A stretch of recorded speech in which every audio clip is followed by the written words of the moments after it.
What's up, YouTube? This gonna be my first contest entry. Dahlyvh Brian has a contest and he wants to know how we all got started in fish tanks. I, like most people, got started with a 10-gallon starter kit. I was staying with some cousins out of town and my cousin had fish. And I, being the impressionable lad that I was, also wanted fish because they were cool.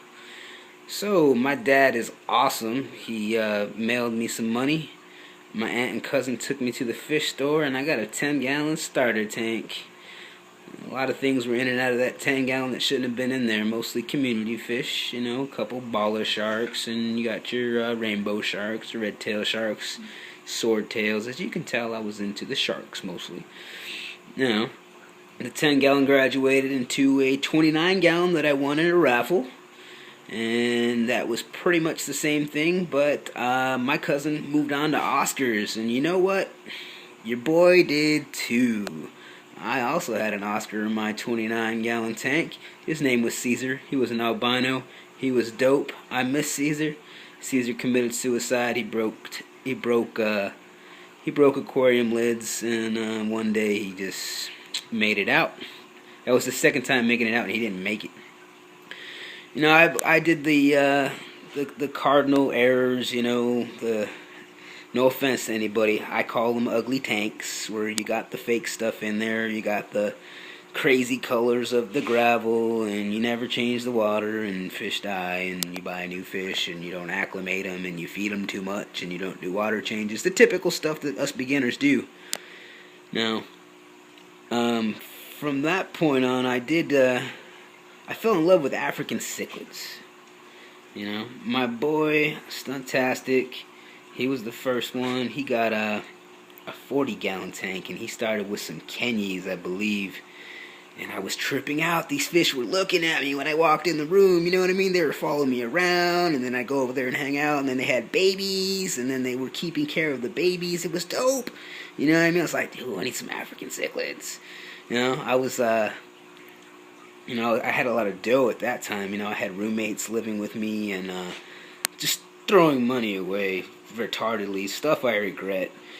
And, you know, me and him went to the fish store and I picked up a 110-gallon tall tank. Now, those tanks are a big, big pain. It's broken down. I still have it in the backyard, but in the back porch. But it was just hard to maintain, you know.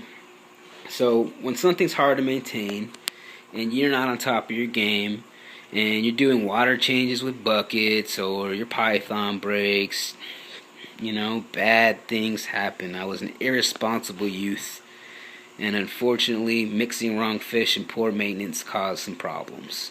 But I like to think I stepped up my game a lot more. I got this 90-gallon tank, doing it right. You know, I got the cichlids. I'm trying to keep them all male. I'm changing around my rockscapes. I got a solid filtration. Trying to do it right.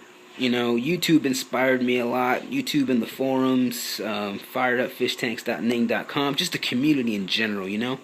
Everybody helping each other out. There's a few haters here and there, you know, but mostly everybody's pretty solid. You know, gives you encouragement, gives you ideas. And, also via YouTube and also my boy Stunt. I'm venturing into planted tanks. This is my first one. Got a couple low techs, got a couple shrimps. Veterans of the 110 wars, I like to call them. This guy. And also Big Daddy Bumblebee right there. Veterans of the 110. I'm convinced these guys will live longer than I will. They'll survive the apocalypse. And they'll rebuild humanity. Right here, Bruno the Burundi. I've had him for quite a while. I always took care of my fronts. I never neglected this tank other than, you know, algae and hard water stains. But I always changed their water because I paid big dough for these bad boys. Unfortunately, Bruno decided that, you know, he would murk his other tank mates. So he's the only one left, plus 3 juveniles. So that about sums it up. This is my addiction, and this is your addiction too, probably, if you're watching this. So, Bruno the Burundi's going to take us out. Thanks for watching my entry to Dahlyvh's contest. If you haven't made an entry yet, make it now. Be part of the community. Chip in. Tell us your story. Let's get to know each other, man. Everybody in here is cool. Everybody's really supportive. Let's let's show some love to Brian. He's got some cool prizes. Got a cool contest going on. So get your entries in. Thanks a lot for watching my entry. Peace.